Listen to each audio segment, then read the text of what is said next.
breaking news. The latest poll out of Bloomberg says a virtual four-way tie for first place in Iowa.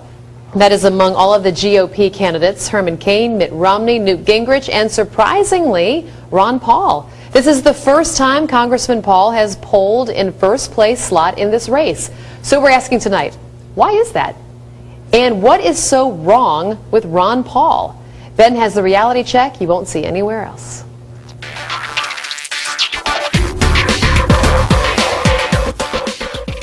Texas Congressman Ron Paul is the political force that nobody's talking about. Tonight I take a look at three areas where the media claims that Representative Paul is too radical to get the Republican nomination. The question is that true?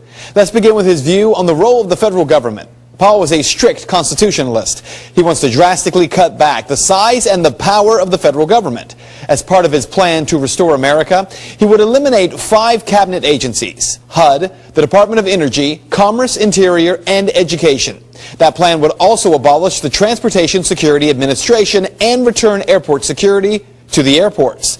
Congressman Paul also says he would end the days of government agencies writing laws through regulation. So this whole principle that the executive branch as well as the judicial branch can write law, that has to be challenged because this is how we got into this mess. This is why government is too big and has to be reversed. So is the idea too radical? Well, not if you're a supporter of Texas Governor Rick Perry, who wants to eliminate 3 of those departments: Commerce, Education, and Energy.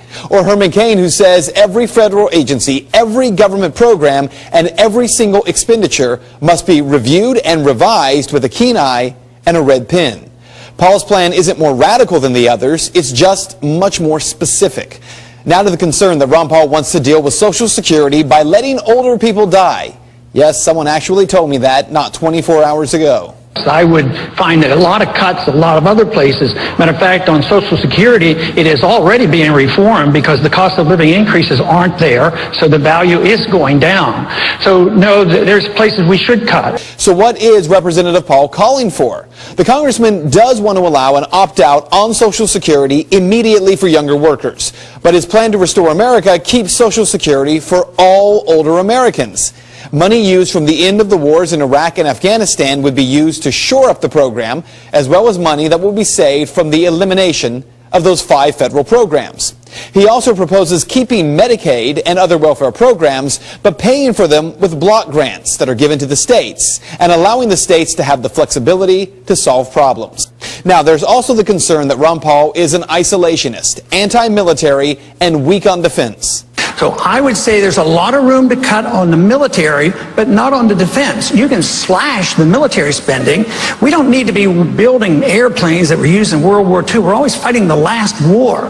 But we're under great threat because we occupy so many countries. We're in 130 countries. We have 900 bases around the world.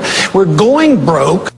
But again, here are the facts. Ron Paul does not say that he is against defense. He says he believes in funding for a strong national defense. So, of course, he's the candidate that the military would not support, right?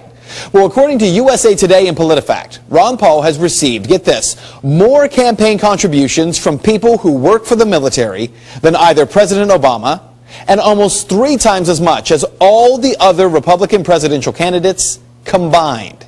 So here's what you need to know. This is not an endorsement of Ron Paul for president. Those of you who don't support him have your reasons, and you're entitled to them. But this is an endorsement for fair coverage, and there is no question the congressman isn't getting it. Consider the fact that during Saturday's CBS debate in South Carolina, 7 minutes and 45 seconds worth of time was allotted to Rick Perry. 5 minutes and 45 seconds worth of time to Rick Santorum, who was polling at nearly the last place among presidential contenders.